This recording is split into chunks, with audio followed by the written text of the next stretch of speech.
Ken Burns' documentary, Cancer, the Emperor of All Maladies, concludes at 9 tonight on PBS and WGBY. In conjunction with the national broadcast, we have the story of a local physician who has waged and won his own battle against cancer. Dr. Mohamed Hamdani has been chair of surgery at Mercy Medical Center. He sat down with me and we started our conversation with his own reaction to hearing a cancer diagnosis. It impacts you as a person and as a physician. And it does change your outlook about life. I remember vividly that Friday, about a few days before Thanksgiving, when I was alone in my office around 6 o'clock, 6:30. It was dark, and I was on call that weekend. And I just had a biopsy of my prostate done about 2 days before. My urologist called me to let me know about the news. And you can't imagine when you get the news and you're alone in an office and everybody has left. Basically, the room became dark. I couldn't see, I couldn't hear. For several minutes, I lost it.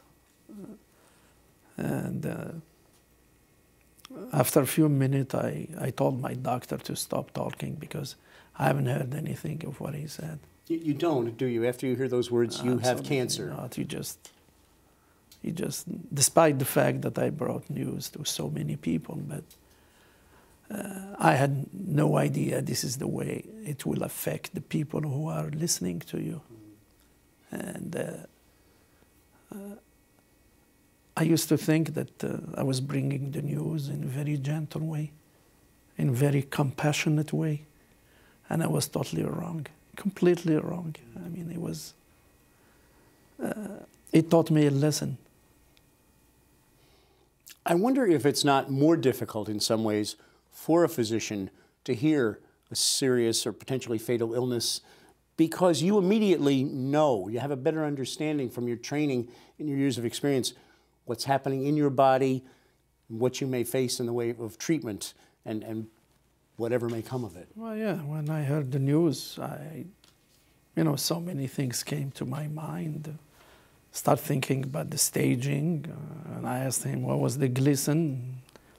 He told me it was a 7, which became 9 afterward, which is a very high score. Yeah. And the life expectancy for that is about 10 years. So, the first thing you do after a few minutes, you collect yourself and you start thinking about the family, whether I had good life insurance, whether I paid for it. Mm-hmm. So I went to my drawers and I started looking for my papers, whether I did it or not. Mm-hmm. How am I going to approach this with my wife and the kids? How am I going to tell them? Am I going to be able to see my kids graduate?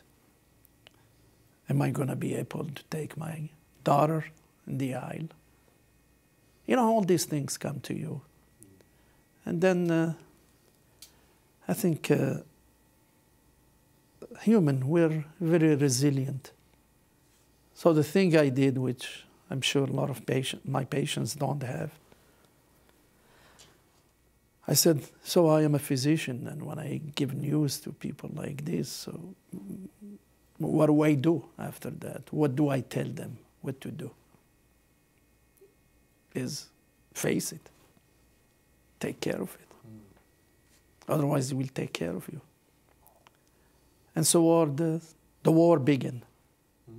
It's interesting you say it's the enemy cancer. It's a battle. It's war. It's war, exactly.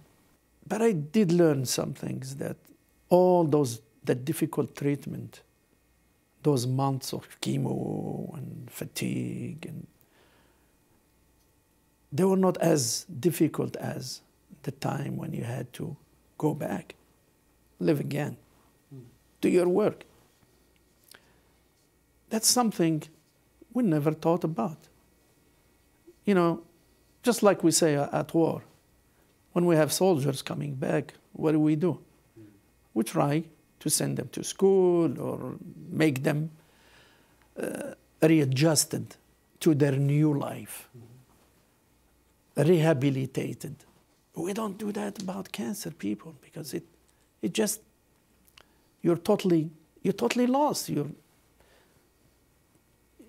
Physically, you're diminished.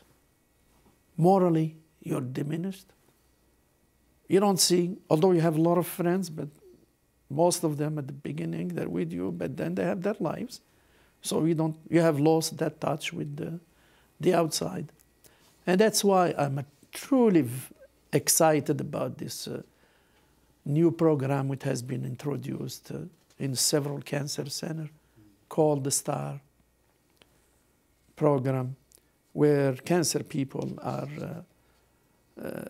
basically it's survivorship, training and rehabilitation for cancer people. Well, let's talk about that. You are, as we mentioned, chairing the capital campaign for the Sister Caritas Cancer Center at Mercy Medical Center. Officially, it's called Transforming Cancer Care, just what you're talking about.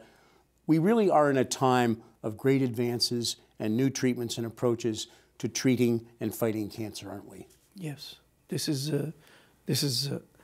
you know, when you talk about cancer, you can say wonderful time. But it's a wonderful time for people that they have a fighting chance. 20 or 30 years ago, we used to give chemotherapy to everybody. And we found out, we used to tell them, you have 20-30% chances that it's going to work. That's because at that time we didn't know why. Now we're starting to understand with these new therapies like the gene profiling.